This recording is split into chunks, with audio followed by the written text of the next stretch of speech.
இன்றைக்கி பிரேஸ்லெட் எப்படி பண்ணுறதுன்னு தான் பார்க்க போகிறோம். அதுக்கு நான் வந்து இன்றைக்கி 2 கலர் பிரேஸ்லெட் எடுத்திருக்கேன். இதில் பிங்க் கலர் வந்து நான் 2 பீட்ஸ் தான் எடுத்திருக்கேன். இது எல்லாமே மார்பிள் பீட்ஸ் தான். இந்த பீட்ஸில் எனக்கு 21 பீட்ஸ் என்னோடய ஹேண்ட் சைஸ்க்கு தேவைப்படுது.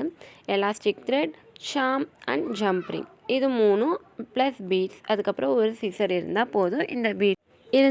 இந்த பிரேஸ்லெட்டை ரொம்பவே ஈஸியாக அண்ட் சிம்பிளாக பண்ணி முடிச்சிடலாம்.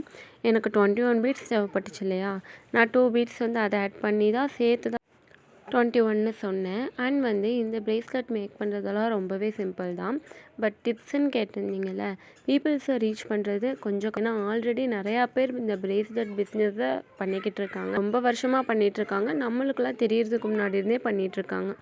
இது மோஸ்ட்டாக நிறையாவே பண்ணிகிட்டு இருந்த ஒரு பிஸ்னஸ் தான். இங்கே தான் வந்து லேட்டாக வந்திருக்கு. அண்ட் ஆல்சோ வந்து இன்னொன்று என்ன சொல்லணுன்னா, இந்த பிஸ்னஸ்குள்ளே வரீங்கன்னா கொஞ்சம் இன்வெஸ்ட்மெண்ட் போடுற மாதிரி இருக்கும். முடிஞ்ச அளவுக்கு ஓன் இன்வெஸ்ட்மெண்ட்டாக போடுங்க. இன்வெஸ்ட்மெண்ட் இல்லாமல் இந்த பிஸ்னஸை பண்ண முடியாது. ஏன் சொல்கிறேன்னா, ஒரு பிரேஸ்லெட் பேக்கெட்டில் 100 பீசஸ் ஆஃப் பீட்ஸ் இருக்கும். அந்த 100 பீசஸ் ஆஃப் பீட்ஸுமே வந்து உங்களுக்கு ரேட் கம்மி தான். நான் சொல்ல போனால் 40 ருபீஸ் வரும், சம் வந்து 50 ருபீஸ் வரும். மோஸ்ட்டாக இன்ஸ்டா ஆர் எனி வெப்சைட்ஸில் போய் ஆர்டர் போட்டுக்கோங்க.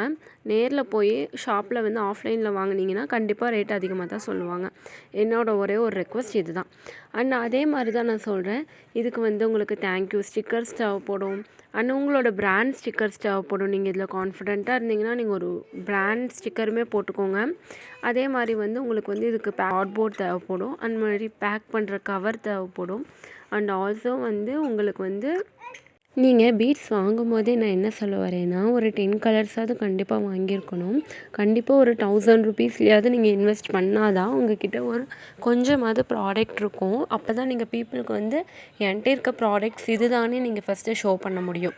இதுதான் ஒரு மேஜரான விஷயமே. அதே மாதிரி சார்ம்ஸுமே வந்து நீங்கள் வெரைட்டி ஆஃப் சார்ம்ஸ் கண்டிப்பாக வாங்கியிருக்கணும். அப்போ தான் அவங்களுக்கு பிடிச்ச சார்ம்ஸ் அதுலேருந்து சூஸ் பண்ண முடியும்.